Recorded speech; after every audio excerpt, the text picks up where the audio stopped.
There is a moment that happens before you speak. You are about to send an email, so your cursor is just sitting there after the word hi, and you freeze. What do I call this person? Their first name, their last name, a title? You met them once or never, and somehow this small choice feels heavy. You're not imagining that small panic is real. And it's not about you being awkward. It's about something much bigger that no one ever taught you. Every culture has built a machine for this moment, a system that answers this one question: who are we to each other? And here's the strange part: every culture answers that question differently. The words don't match, the rules don't match. So today we look at four of these machines: Filipino, German, Japanese, American, and the small panic they all create. Because when you understand the machine, the panic starts to make sense. Let's start with the Philippines, where I live. Here, you almost never call an older stranger by their name. You call them family. The man driving your tricycle is kuya, which means older brother. The woman at the market is ate, or older sister.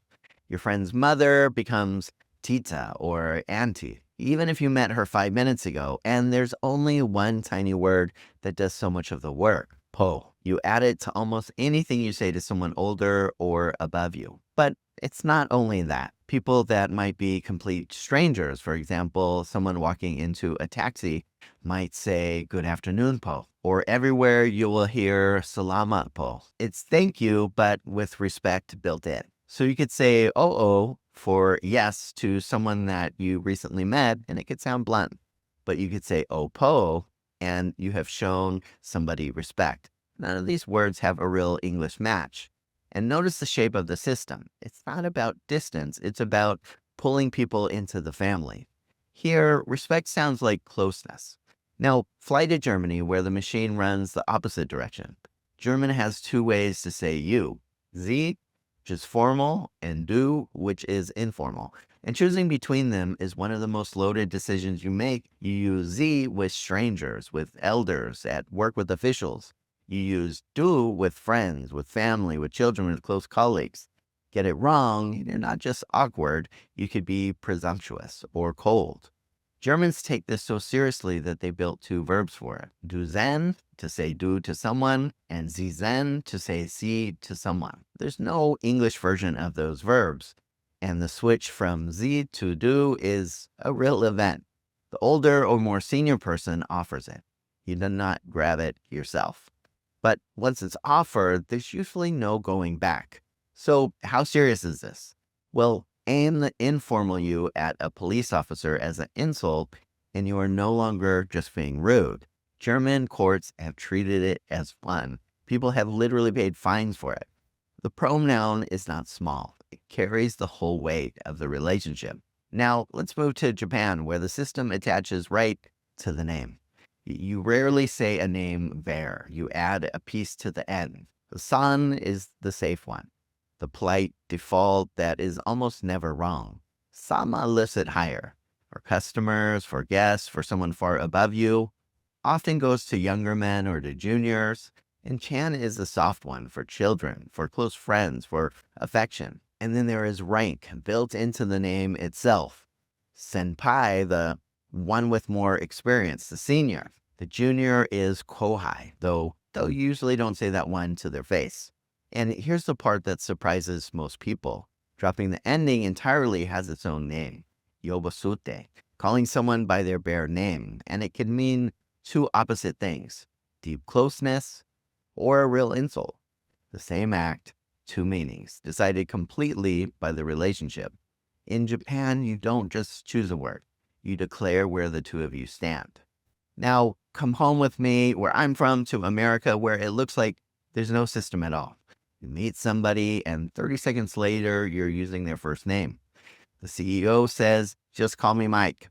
The professor, the new neighbor, the stranger at the party, first names are used fast for almost everyone.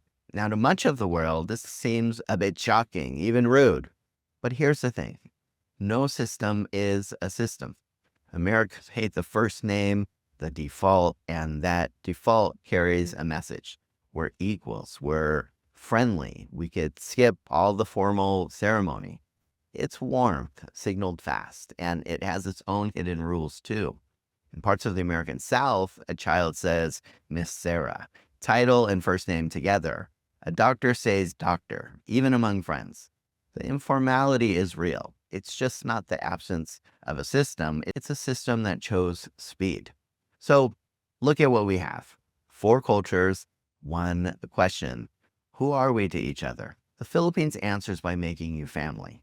Germany answers with a careful line between formal and close. Japan answers by marking the exact rank right on your name.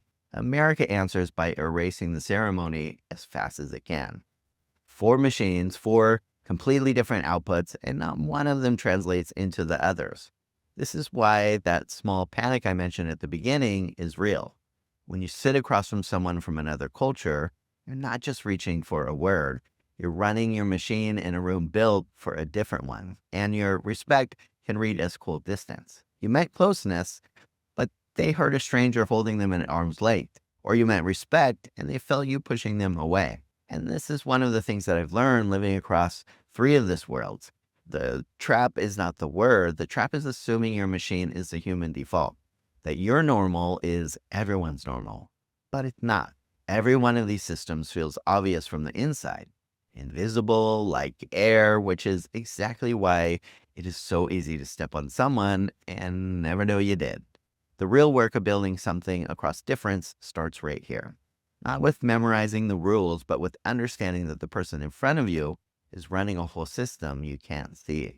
And then asking instead of assuming. What should I call you? That's not really a small question. In some cultures, it might be the most respectful thing you could ask.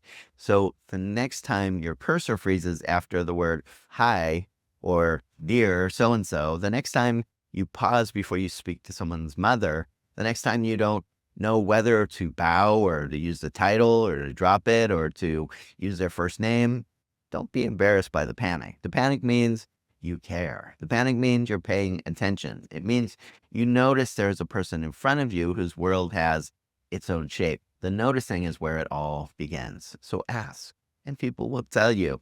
And in the asking, you have already started to build. So let me know in the comments below. What do people call each other where you're from? I'm curious to learn more how this works where you're from. My name is John. This is Crossbuilt.